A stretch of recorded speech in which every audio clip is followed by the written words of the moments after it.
Terus di sana itu kalau pakai baju mereka itu suka nabrak-nabrak patternnya gitu. Kayak kudunya kayak misal motif ini, bajunya kayak misal motif polkadot gitu kan nggak nyambung. Tapi kayak mereka udah biasa pakai yang baju yang patternnya nabrak Tapi kalau dilihat seger gak ya? banget. Oke, terus di sana itu kalau mualaf itu baru masuk Islam gitu, itu acaranya dirayain, mereka dirayain dan acaranya kayak orang nikahan gitu loh. Kalau misal cowok cewek keluar berdua dalam satu mobil, itu bahaya sih kalau misal ketahuan, itu kamu bisa sampai dibawa ke pengadilan. Hai vegetarian, balik lagi di Ngusik sama aku Syafina.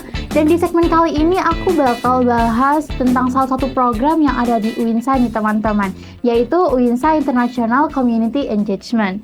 Nah itu apa sih Kak? Itu tuh simpelnya kayak KKN internasional teman-teman. Jadi kan kalau kayak KKN Indonesia tuh kan udah biasa ya KKN dalam negeri. Nah di segmen kali ini kita bakal bahas KKN internasional dan aku bakal ditemenin sama salah satu mahasiswa FISIP UINSA yang kemarin habis dari Brunei untuk menjalankan KKN internasional.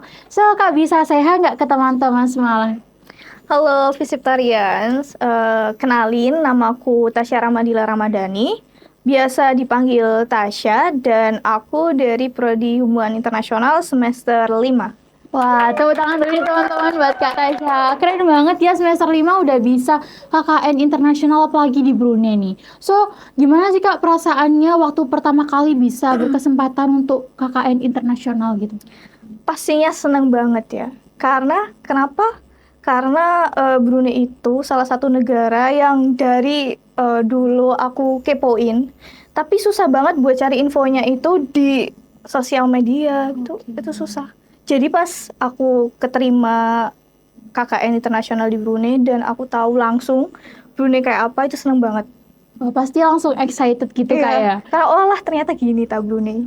Jadi kayak salah satu mimpi udah terkabulkan Iya, gitu. salah satu mimpi. Nah, ngomong-ngomong soal KKN nih kan ya, itu kira-kira ada nggak sih Kak kayak culture shock ataupun culture kan di Indonesia sama di sana pasti berbeda ya, meskipun dari kedua negara ini, keduanya tuh sama-sama negara dengan bermayoritas agama Islam. Tapi mungkin pasti ada salah satu hal yang bikin culture shock gitu. Kira-kira bisa nggak sih Kak ceritain itu apa aja culture shocknya? Ada beberapa sih. Yang pertama yang paling aku notice itu adalah cara berpakaian di sana. Ya, kita tahu kan kalau Brunei itu negara yang mayoritasnya Muslim. Dan di sana itu cara berpakaiannya yang cewek-cewek ya terutama, mereka biasa lah orang-orang Melayu pakai baju kurung, terus pakai abaya, terus jilbabnya mereka ya kayak kita sih, jilbab segitiga biasa, ditekuk gitu, khas orang Melayu. Ya kayak Kak Tasya sekarang ini ya. Enggak sih, kayaknya mereka lebih simpel karena pakai ya udah kerudung segitiga biasa, terus biar nggak kebuka-buka ada pinnya buat nyatuin jilbabnya itu. Jadi mungkin kalau di sana nggak nemuin gitu kayak kerudung leher kelihatan gitu.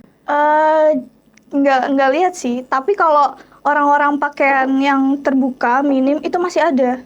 Jadi nggak semuanya itu menutup ya. Ada banyak orang yang masih pakai. Kalau untuk celana gitu di sana masih boleh nggak sih Kak buat yang cewek-cewek gitu? Di sana cewek-ceweknya juga pakai celana, tapi tetap ya, walaupun mereka pakai celana, kerudung mereka itu tetap panjang gitu. Ya kalau di sini kita ngelihatnya aneh ya, Iya. tapi kalau di sana enggak sih, Kayak udah biasa gitu. oh, orang-orang ya cocok-cocok aja gitu. Oke. Terus di sana itu kalau pakai baju mereka itu suka nabrak-nabrak patternnya gitu. Kayak kudungnya kayak misal motif ini, bajunya kayak misal motif polkadot gitu kan nggak nyambung. Tapi kayak mereka udah biasa pakai yang baju yang patternnya nabrak. Jadi kayak nggak kelihatan aneh gitu kayak. Padahal kalau kita lihat dari sisi kita sendiri yang udah kebiasaan lihat orang Indonesia itu pasti kayak "Ih, gimana gitu." Iya. Oh, oke. Terus kalau untuk di sana tuh ada nggak sih Kak culture shock lagi yang nggak ada di Indonesia gitu? Oh iya, dari sisi yang cowok ya. Kalau di sana itu cowok-cowok itu eh kalau pakai baju rapi-rapi. Terutama di kampus ya.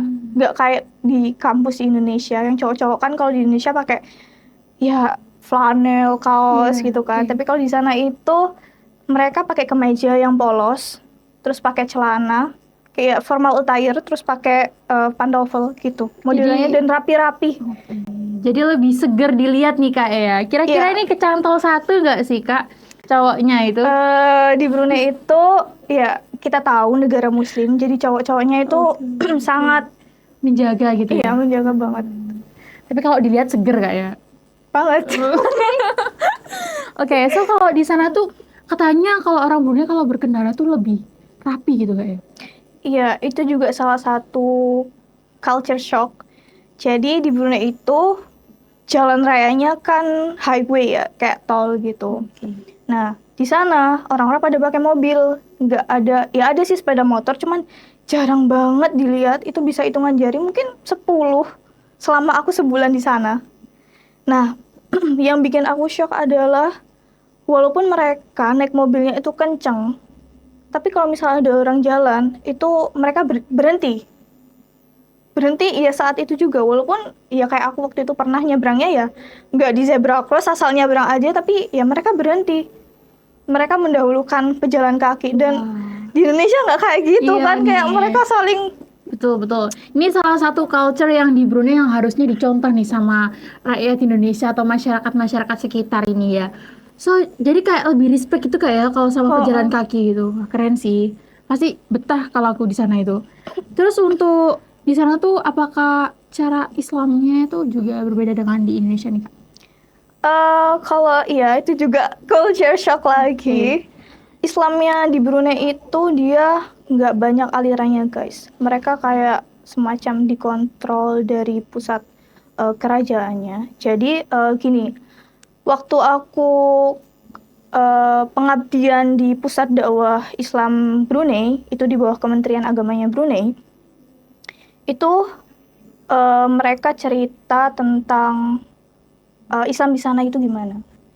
Nah, kita di sana juga dibagi anak-anaknya dibagi dua divisi, kayak dua divisi gitu. Satu divisi pengembangan mu'alaf, satu divisi buat apa pengembangan dakwah. Nah, di Brunei itu orang-orang yang mau masuk Islam itu nggak bisa sembarangan. Oh, Jadi lumayan strict gitu kayak. aku yang ada di aku waktu itu di pengembangan dakwah ya. Jadi bahkan cara-caranya pun buat mereka memualafkan itu beda banget sama Indonesia. Jadi kalau orang mau masuk Islam, itu kamu harus daftar dulu. Oh, jadi nggak kayak yang kalau di Indonesia kan tinggal kita sewa ustadz atau nanti pakai saksi gitu. Kalau di sana lebih terstruktur gitu kayak. Iya. Jadi di sana eh, kita ke pusat dakwah dulu, daftar data diri semua segala macam identitas. Terus yang Islamin ya ustadz dari sana, nggak bisa sembarangan. Nggak boleh kalau sembarangan Nggak ya. boleh kayak asal cari ustadz gitu ya, Nggak harus bisa. pusat gitu. Iya. Oh, keren Di ya. data, terus kamu mau Islam di hari apa, jam berapa. Terus di sana itu kalau mu'alaf, itu baru masuk Islam gitu, itu acaranya dirayain, mereka dirayain, dan acaranya kayak orang nikahan gitu loh. Jadi cukup meriah gitu kak ya. Iya, Kalau meriah ada orang banget. mualaf di sana itu. Betul. Luar biasa sekali ya. Beda kan sama di Iya Indonesia. beda banget nih kalau di Indonesia kan ya udah tinggal mungkin Iya, tetap. hajatan kecil-kecilan gitu. Iya, kalau di sana rame-rame. Luar biasa nih. Salah satu culture shock ya kak ya. Mungkin Terus selanjutnya itu culture shock itu makanan. ya ini gimana nih kalau makanan ini pasti kan kayak agak kaget ya. Kok gini pasti kayak gitu gimana nih kak kalau makanan? Di sana sayur itu lebih mahal guys daripada daging-daging. Kok bisa gitu ya? Gak tahu kenapa, tapi kayak ya mungkin di sana aku nggak ngeliat banyak pertanian sayur, perkebunan sayur sih emang di sana.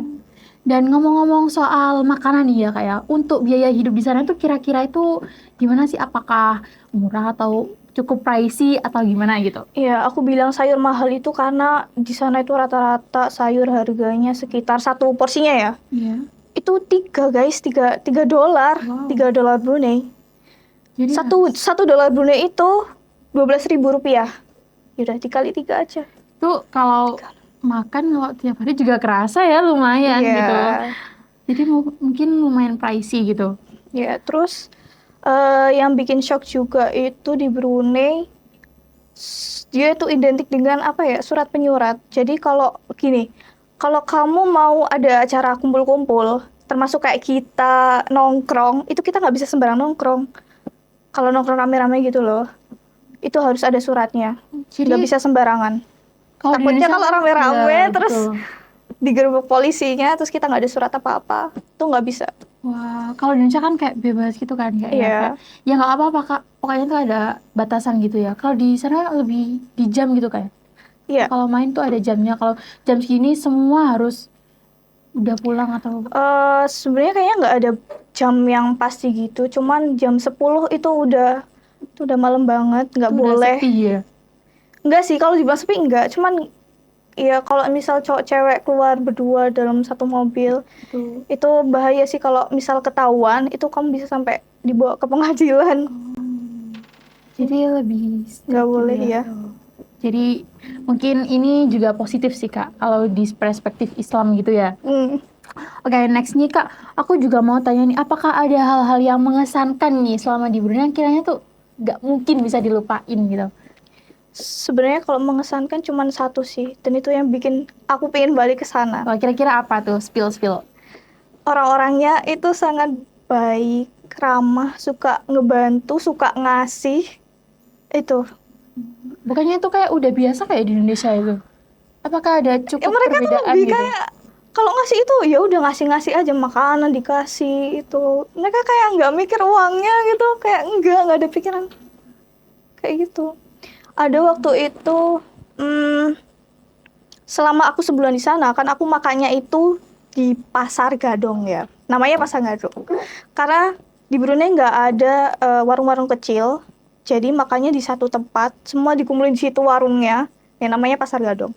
Di situ itu orang-orangnya suka banget ngasih aku sama teman-teman makanan digratisin gitu loh, dan itu sering banget. Itu salah satu yang mengesankan banget Iya, ya, mungkin orang-orangnya, lupa gitu. heeh. Apalagi mengingat biaya hidup di sana tuh cukup mahal gitu. Iya, terus waktu aku mau pulang itu salah satu ustazah gitu dari pusat dakwah itu ngasih aku sama teman-teman kain buat baju kurung. Itu panjangnya mungkin berapa ya? Itu kalau dijahit mungkin bisa buat 2 orang. Dan teman-temanku dikasih satu-satu sama kerudung juga, terus cowok-cowoknya juga Baik banget dikasih. ya. Kayak itu kan nggak murah ya guys. Sangat baik ya kayak kalau orang di sana itu. Terus waktu aku di International Convention Center atau ICC, Itu ICC itu apa sih?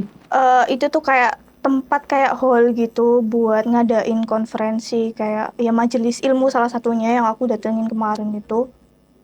Jadi majelis ilmu itu salah satu tradisi khasnya orang Brunei.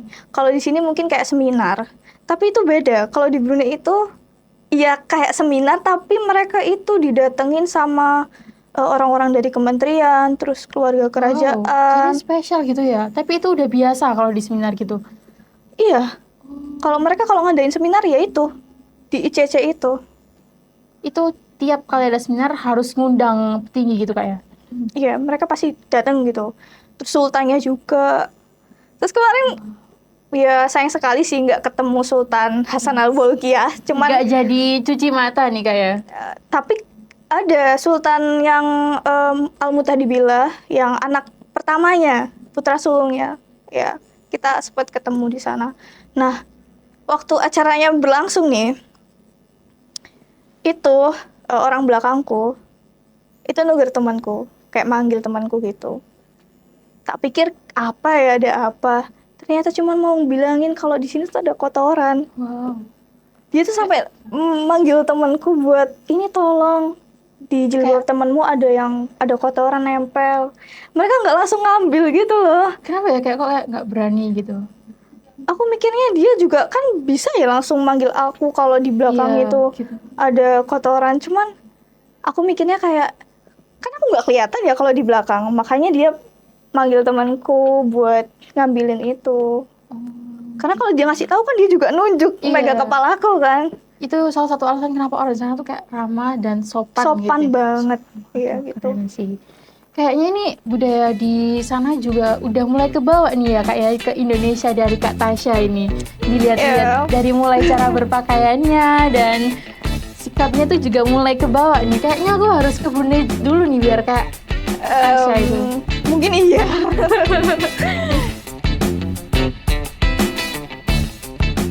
Aku sama sama teman-temanku itu waktu jalan, kita kan jalan ya nggak naik mobil karena memang kondisinya di pedalaman gitu hutan. Jadi jalan. Itu temanku itu bilang gini, "Mbah, amit, betul nih, badi lewat, kalau lewat gitu kan, sambil ngevideo."